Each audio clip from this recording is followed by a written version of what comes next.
സംസ്ഥാന ചലച്ചിത്ര പുരസ്കാര മത്സരത്തിന് മുൻപന്തിയിൽ നിൽക്കുന്നത് യുവതാരങ്ങളാണ്.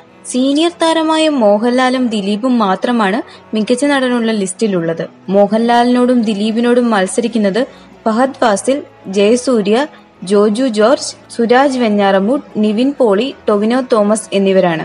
ഇതിനു പുറമെ ഡിനു തോമസ് സംവിധാനം ചെയ്ത കൂദാശയിലെ മികച്ച അഭിനയത്തിലൂടെ ബാബുരാജും, സുജിത് എസ് നായർ സംവിധാനം ചെയ്ത വാക്ക് എന്ന ചിത്രത്തിൽ നായകനായി അഭിനയിച്ച സംവിധായകൻ എം.എ. നിഷാദും ശ്രദ്ധേയ പ്രകടനമാണ് കാഴ്ചവെച്ചിരിക്കുന്നത്. വ്യത്യസ്ത വേഷങ്ങളിൽ നടൻ കാഴ്ചവെച്ച മികവായിരിക്കും അവസാന റൗണ്ടിൽ ജൂറി പരിഗണിക്കുക. മികച്ച ചിത്രത്തിനും സംവിധായകനുമുള്ള അവാർഡിനു മത്സരിക്കുന്നവരിൽ രാജ്യാന്തര പുരസ്കാരങ്ങൾ നേടിയവർ മുതൽ പുതുതലമുറക്കാർ വരെയുണ്ട്. ഷാജി എൻ കരുൺ, ടി.വി. ചന്ദ്രൻ തുടങ്ങിയ വമ്പന്മാർ ഇത്തവണ മത്സരരംഗത്തുണ്ടെന്നതാണ് അവാർഡ് പ്രഖ്യാപനം എങ്ങനെയാകുന്ന ആകാംക്ഷ വളർത്തുന്നത്. മുമ്പ് ചില വർഷങ്ങളിൽ ഇവരുടെ ചിത്രങ്ങൾ ജൂറി തഴഞ്ഞത് വിവാദങ്ങൾക്കിടയാക്കിയിരുന്നു. ആകെ 104 സിനിമകളാണ് ഇത്തവണയുള്ളത്. 100 ഫീച്ചർ ചിത്രങ്ങളും കുട്ടികളുടേതായി 4 ചിത്രങ്ങളും. ജൂറി 3 ഗ്രൂപ്പുകളായി തിരിഞ്ഞ് സിനിമ കാണുകയാണ്. ഈ മാസം 28-നോ മാർച്ച് 1-നോ അവാർഡ് പ്രഖ്യാപനം ഉണ്ടായേക്കും. തവണ ദേശീയ പുരസ്കാരം മോഹൻലാലിനെ തേടിയെത്തിയത് 2017-ലാണ്. എന്നാൽ മുൻപ് 10 തവണ മോഹൻലാലിന് അവാർഡ് നഷ്ടപ്പെട്ടിട്ടുമുണ്ട്. അഭിനയ പ്രതിഭ തെളിയിച്ചിട്ടും മോഹൻലാലിന് മികച്ച നടനുള്ള ദേശീയ അവാർഡ് നഷ്ടമായ 10 ചിത്രങ്ങളും കാരണങ്ങളും എന്താണെന്ന് പരിശോധിക്കാം. പാദമുദ്ര, ദശരഥം, വാസ്തുഹാര, സദയം, കാലാപാനി, ഇരുവർ, തന്മാത്ര, പരദേശി, ഭ്രമരം, പ്രണയം എന്നീ 10 ചിത്രങ്ങളാണ് ദേശീയ തലത്തിൽ മാറ്റുരയ്ക്കാനെത്തിയ മോഹൻലാൽ ചിത്രങ്ങൾ. പാദമുദ്ര ആർ സുകുമാരൻ സംവിധാനം ചെയ്ത ചിത്രത്തിലൂടെ മോഹൻലാലിന് സംസ്ഥാന സർക്കാരിന്റെ പ്രത്യേക ജൂറി പുരസ്കാരവും മികച്ച നടനുള്ള ഫിലിം ഫെയർ അവാർഡും ലഭിച്ചു. മോഹൻലാലിന്റെ അഭിനയത്തിന് ഏറെ പ്രശംസ ലഭിച്ച ചിത്രം. എന്നാൽ നായകൻ എന്ന ചിത്രത്തിലെ പ്രകടനവുമായി അതേ വർഷം കമലഹാസന് മത്സരിച്ചപ്പോൾ ദേശീയ അവാർഡ് മോഹൻലാലിന് കൈവിട്ടുപോയി.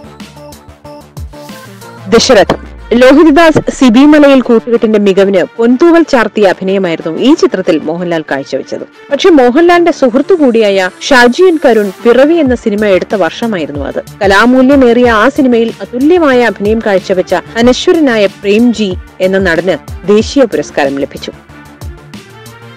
വാസ്തുഹാര ജി അരവിന്ദന്റെ വാസ്തുഹാര മികച്ച മലയാള ചിത്രത്തിനുള്ള ദേശീയ പുരസ്കാരത്തിന് അർഹമായി. എങ്കിലും ഹിന്ദി ലോബിയുടെ ഇടപെടൽ മൂലം ഇതിലെ അഭിനയത്തിന് മോഹൻലാലിന് അർഹമായ അവാർഡ് നഷ്ടപ്പെട്ടതായി ആരോപണം ഉയർന്നു.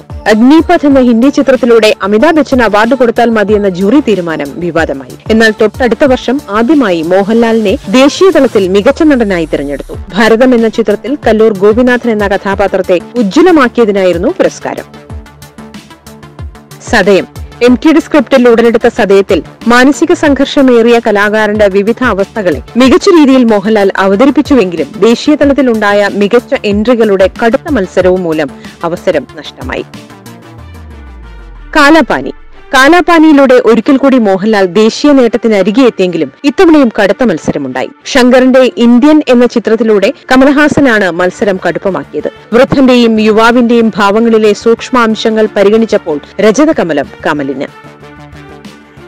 ഇരുവർ തമിഴിലും മികച്ച കഥാപാത്രങ്ങളെ അനശ്വരമാക്കിയ അഭിനേതാവാണ് മോഹൻലാൽ. 1997 റിലീസ് ചെയ്ത ഇരുവർ എന്ന ചിത്രത്തിലൂടെ അദ്ദേഹം ഒരിക്കൽ കൂടി ദേശീയ പുരസ്കാരത്തിന്റെ പടിവാതിൽക്കലെത്തി. എങ്കിലും ഇത്തവണയും മോഹൻലാൽ തഴയപ്പെട്ടു. എന്നാൽ തൊട്ടടുത്ത വർഷം ഈ നടന്റെ മികവിനെ ദേശീയ ജൂറിക്ക് അംഗീകരിക്കാതിരിക്കാനായില്ല. ഷാജി എൻ കരുൺ സംവിധാനം ചെയ്ത വാനപ്രസ്ഥത്തിലെ അഭിനയ മികവാണ് വീണ്ടും ഈ ബഹുമതിക്ക് അദ്ദേഹത്തെ അർഹനാക്കിയത്.